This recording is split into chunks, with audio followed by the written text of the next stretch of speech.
The night their world shattered was colder than any winter they had ever known. Emily and Jason had gone to bed as ordinary parents, tired from a long day, unaware that by morning everything would change. Their 8-year-old son, Lucas, bright-eyed, gentle, the kind who left drawings of superheroes on every surface, vanished on his walk home from school. No footprints after the pavement ended. No clues. No answers. It was as if the wind itself had swallowed him whole. Days turned into weeks, and their home became a grieving museum of silence, the walls still echoing with the memory of Lucas's laughter. Yet just as life began slipping into numb acceptance, something unexpected started happening. Every single evening, just as the sky dimmed, a German shepherd appeared at their living room window and tapped on the glass, barking with a frantic urgency. At first, they thought it was just a stray reacting to its reflection. But the look in its eyes, sharp, intelligent, almost pleading, felt too deliberate to ignore. And what terrified them even more was that the dog came back every day, at the exact same time. If you believe in kindness, hope, and second chances, make sure to like, comment, share, and subscribe. Your support helps stories like this reach more hearts. At first, Emily tried to chase the dog away by clapping loudly through the window, but the animal wouldn't leave. It stood there, front paws pressed against the glass, panting heavily as if it wanted them to follow. Jason, exhausted from the constant emotional whiplash, dismissed it as coincidence. But there was something about the dog that felt familiar. Its eyes carried a strange softness, the same kind Lucas always gravitated toward when he saw dogs at the park. But how could this dog possibly be connected to their son? The days that followed were filled with restless curiosity. The German shepherd, large, strong, and healthy-looking, continued its mysterious ritual of tapping at their window each evening. It never acted aggressive, except for the urgency in its bark. It came alone, without a collar, without signs of neglect. Every evening, Emily found herself drawn to the window, unable to look away from the dog's determined presence. And every evening, the dog's eyes seemed to say, "Come with me." One gloomy afternoon, after yet another fruitless visit from detectives, the couple finally broke down. The weight of not knowing had grown unbearable. Emily fell to her knees beside the coffee table, clutching one of Lucas's old toys, a small action figure missing one arm.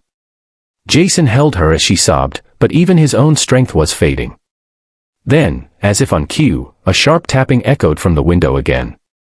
The German shepherd stood there, soaked from the rain, barking more urgently than ever before. Something inside Emily shifted at that moment.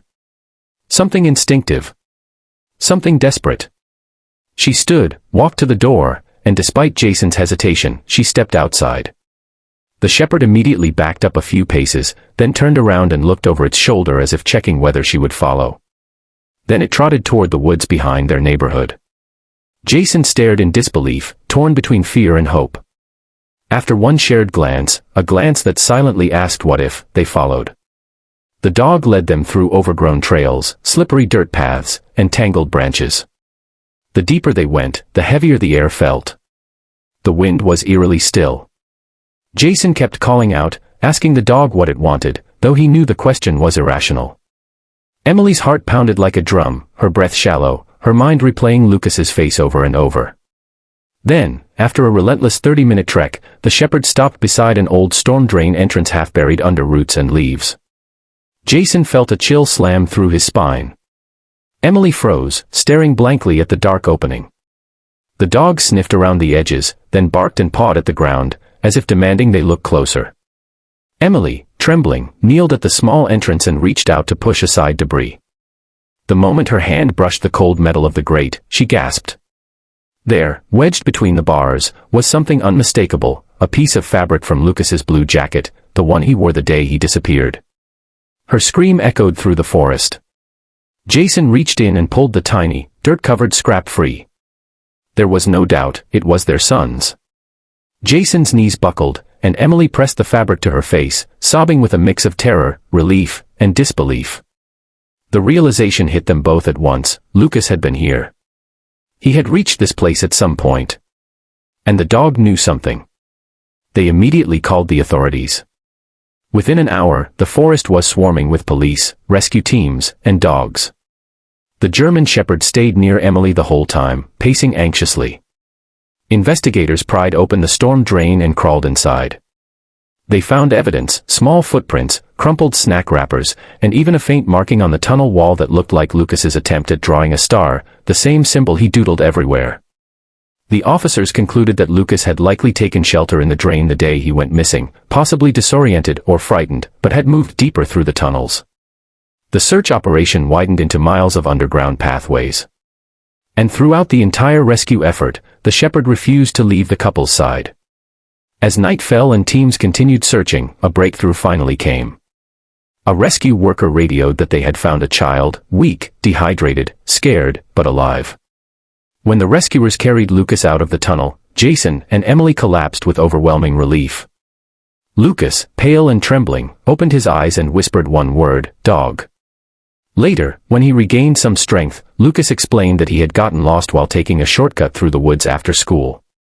He slipped near the storm drain and ended up trapped in the maze of tunnels. He was too scared to find his way out, but he wasn't alone. A German shepherd, this very same dog, found him days earlier, keeping him warm and bringing him pieces of food from somewhere outside. And when Lucas had fallen too weak to move, the dog left him, returning every day to the house he had seen Lucas point to in a drawn map he made on the dirt. The weight of the truth made Emily and Jason tremble.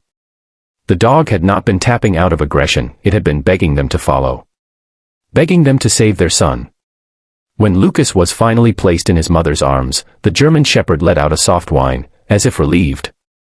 Jason knelt before the dog, overwhelmed with gratitude, and stroked its head. The dog closed its eyes and leaned into his touch, weary but gentle. If this story touched your heart, please like, comment, share, and subscribe. Your support helps more people experience stories of hope like this.